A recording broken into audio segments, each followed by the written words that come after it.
Baik, perkenalkan nama saya Muhammad Lutfi Maulana dengan NIM G00231113 dari kelompok A2.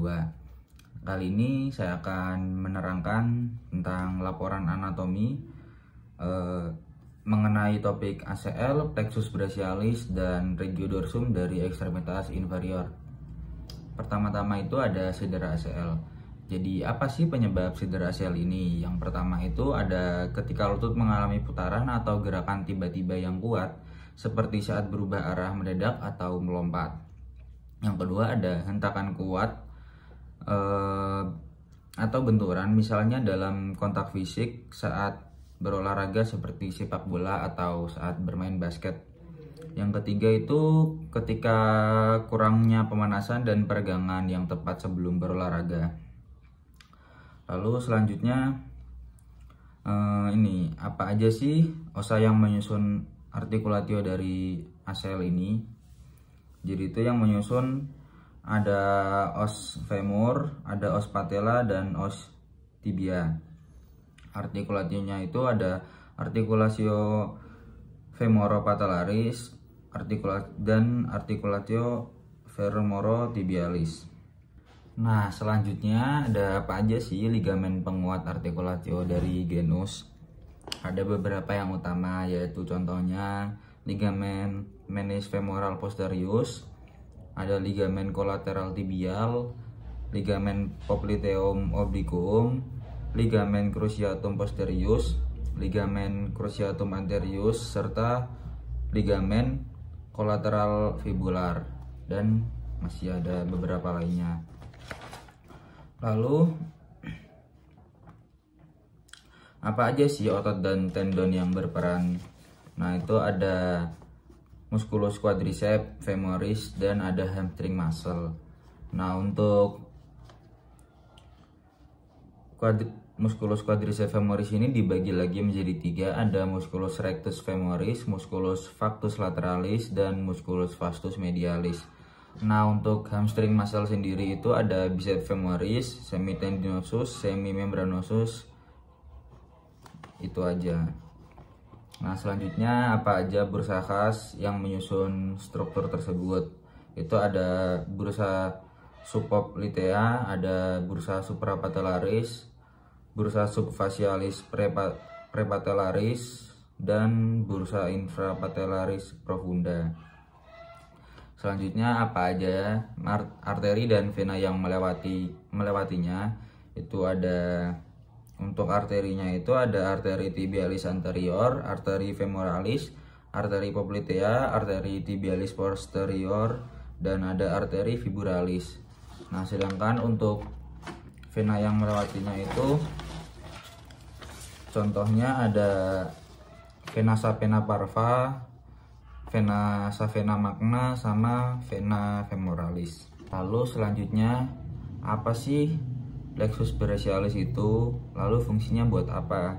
Nah, jadi plexus brachialis ini merupakan jaringan saraf yang terbentuk dari akar saraf spinal dari tulang belakang servikal, yaitu mulai dari servikal 5 sampai servikal 8 dan torakal pertama.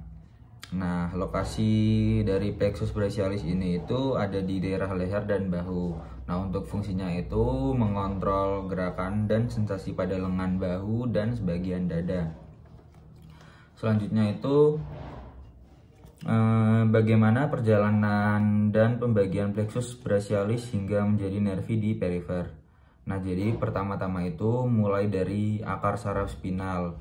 Nah, jadi plexus radialis ini tuh terbentuk dari akar saraf spinal dari segmen C5, C6, C7, dan C8 serta T1. Nah, lalu kelompok akar sarafnya C5 dan C6 bergabung untuk membentuk trunkus atas, sedangkan akar saraf dari C7 itu membentuk trunkus tengah sendirian. Nah, lalu akar saraf C8 dan T1 itu kemudian bergabung untuk membentuk trunkus bawah. Nah, selanjutnya setiap trunkus tadi kemudian terbagi lagi menjadi 2 divisi, lalu menghasilkan total 6 divisi. Nah, trunkus atas tadi terbagi menjadi divisi anterior dan divisi posterior. Sedangkan untuk trunkus tengah dan bawah itu mengalami hal yang serupa juga. Lalu divisi anterior dan trunkus atas bergabung dengan divisi anterior dari trunkus tengah untuk membentuk korda lateral. Singkat cerita, kemudian nervi yang terbentuk dari nervi brachialis ini akan melanjutkan perjalanan ke berbagai otot dan daerah kulit di lengan, lalu memberikan inervasi dan kontrol motorik serta sensorik. Selanjutnya, apa aja sih nervus yang keluar dari plexus brachialis ini? Itu ada 5. Yang pertama ada nervus musculocutaneus, yang kedua ada nervus medianus, 3 nervus ulnaris, 4 nervus radialis, 5 nervus subclavius. Nah, lalu selain nervusnya, apa aja sih muskulus yang diinervasi oleh nervus yang keluar dari plexus brachialis tadi? Nah, contohnya itu ada musculus brachialis ini diinervasi oleh nervus musculocutaneus, ada musculus biceps brachii diinervasi oleh nervus medianus, ada musculus flexor carpi ulnaris diinervasi oleh nervus ulnaris, ada musculus triceps brachii diinervasi oleh nervus radialis, lalu ada musculus subclavius diinervasi oleh nervus subclavius. Nah, selanjutnya itu ada musculus penyusun regiodorsum. Nah, jadi yang menyusun itu ada musculus trapezius, musculus levator scapulae, musculus rhomboid minor, musculus rhomboid mayor, dan musculus latissimus dorsi. Nah, bagaimana inervasi dan origoinsersio dari musculus penyusun regio tadi? Nah, jadi ada musculus rhomboideus mayor. Nah, ini origonya itu ada prospinosus, insersionya itu margomedialis scapulae, inervasinya diinervasi oleh nervus dorsalis scapulae. Nah, selanjutnya ada musculus rhomboideus minor.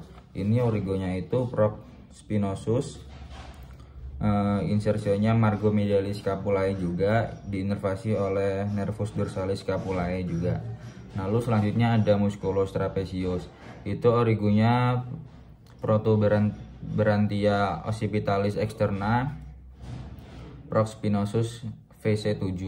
Nah, insersionya itu clavicula, spina scapula, dan acromion.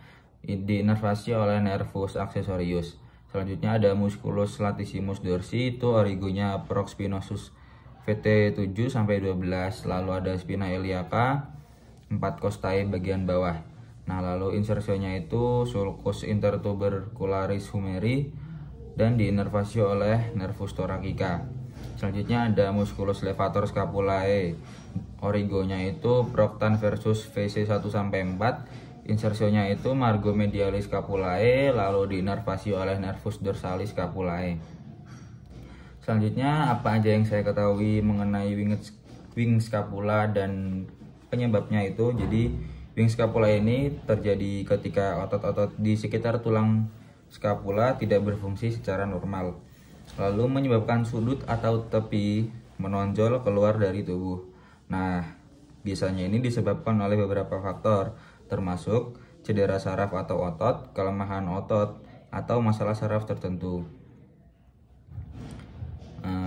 Itu saja yang saya sampaikan. Sekian dari saya. Wassalamualaikum warahmatullahi wabarakatuh.